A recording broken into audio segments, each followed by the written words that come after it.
calor aqui. Verdade, muito quente.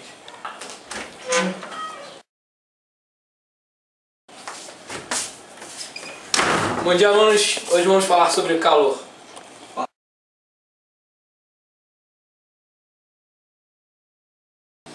Calor é energia térmica em trânsito, ou seja, a energia transferida de um corpo para outro, quando existe a diferença de temperatura entre eles. E só para lembrar, a temperatura é o grau de agitação entre moléculas de um corpo. Agora vou lhe explicar sobre a vida no calor.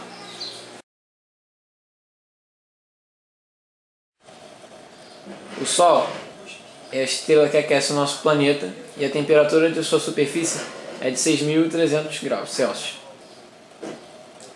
A da Terra é muito mais baixa, mas ainda assim pode alcançar níveis que seres humanos têm dificuldade de tolerar.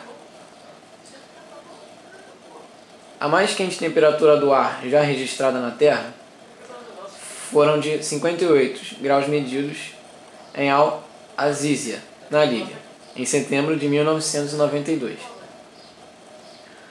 Temperaturas de mais de 45 graus Celsius são comuns no verão, na Austrália.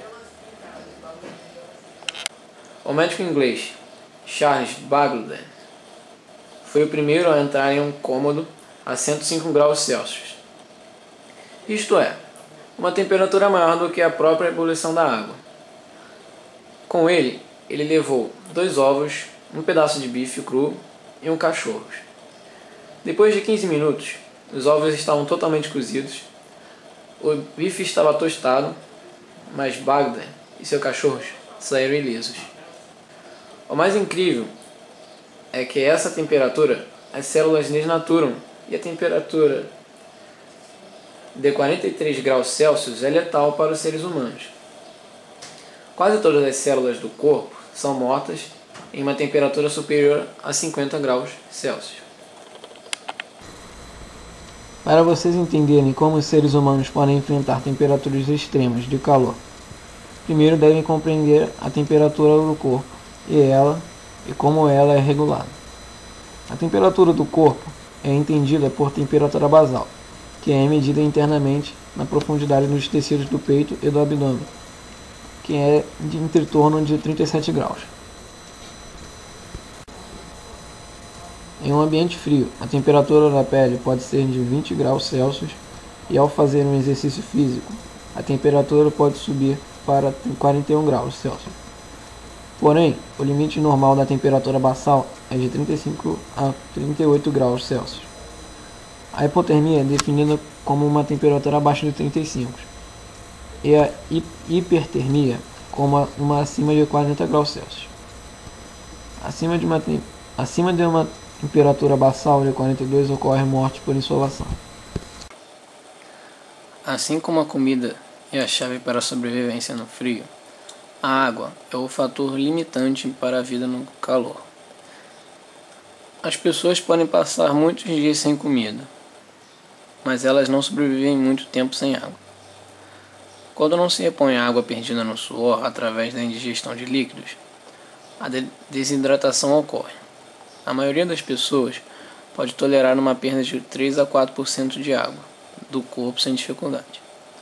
Quando se perde de 5 a 8%, ocorre fadiga e tonteira. Em uma perda de mais de 10%, causa deterioração física e mental, acompanhada de sede severa. Perdas de mais de 15 a 25% de água do corpo são invariavelmente fatais. Porém, o camelo só é afetado depois que nada menos de 35% da água do seu corpo foi perdida, o que lhe permite passar muitos dias sem comida ou água. Isso ocorre porque, mesmo após perda significativa de água, ele consegue evitar uma queda no volume de sangue.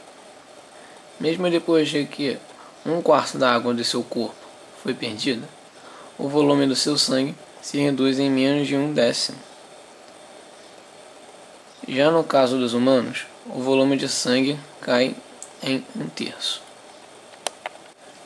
A pele serve como principal órgão de termorregulação nos seres humanos. A pele perde calor por 4 processos: radiação, condução, convecção e evaporação do suor. A radiação corresponde por cerca de 60% da perda de calor, com a convecção e a condução contribuindo com cerca de 20%. Esses processos permitem que a temperatura basal seja mantida em ar parado a menos de 32 graus Celsius. Quando a temperatura ambiente é maior que a do corpo, o único meio de perder calor é suando. Temos cerca de 3 milhões de glândulas sudoríferas, cerca da metade das quais localizadas na pele do tórax e das costas.